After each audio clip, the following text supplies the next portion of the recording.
It's game 6 in the NBA playoffs, and the Suns are at the Lakers.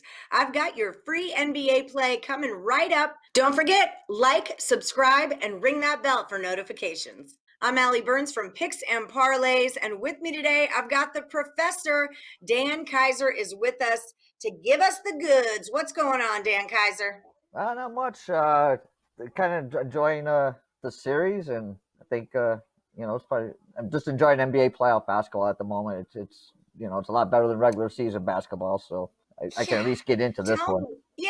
Well, because everyone's playing, it makes it a lot easier to handicap when you know who's going to be playing on the court that day. This last game was ugly. It was Lakers at the Suns. That was an absolute blowout. AD didn't play. LeBron kind of quit in the middle there. But now the Suns are at the Lakers. I'm showing the Lakers as the favorite, -2, and a total of 207.5. So, how's this one going to play out for us, Dan?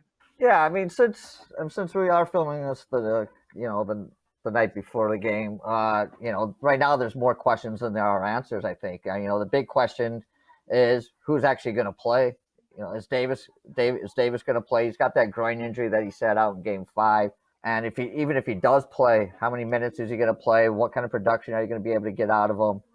James left with about 6 minutes left. They claim to get treatment on his ankle, so what does that mean? Obviously, he's not 100%. Paul got hurt, re-injured that shoulder in the third quarter. So, we've seen the difference between a healthy Paul and an injured Paul and what that means to that Suns team. So there's a lot of questions coming into this game. Cameron Payne, he played well in Game 5. He can step into Paul's place if needed, but he's not a 100% replacement for what Paul can do.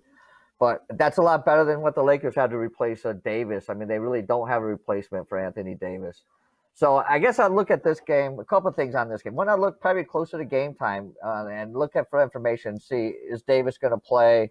Is he not going to play? What's Paul's injury status? I lean to the Suns without, just right now, just going on without any information. I lean to the Suns. I just don't think if James not being 100% healthy, I just don't think if Davis doesn't play, he has enough to carry the team on their back. They just don't have enough excess pieces. They say James, well, he hadn't lost 2 games in back-to-back in round 1. That's happened. He's 14-0 in round 1 series.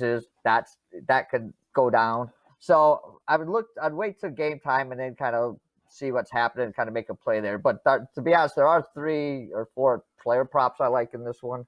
So I'll just throw those out there. The Michael Bridges over 1.5 3-pointers made. That's hit in every game in the series so far. So you might as well just keep going with that one. If Davis is out, I like Drummond over in the rebounds. It's been 10.5 the last 2 games, and that's hit. So I'd look at that one also. And if Davis isn't playing, the Lakers have nobody to stop Ayton. So I'll look at his points prop and his rebounds prop. They didn't hit in the last game, but that was just because it was a blowout. So he did play, Right. much in the third and fourth quarter. So I would look at those props. And then, like I said, if Davis isn't playing, then I'd say the Suns are a definite play.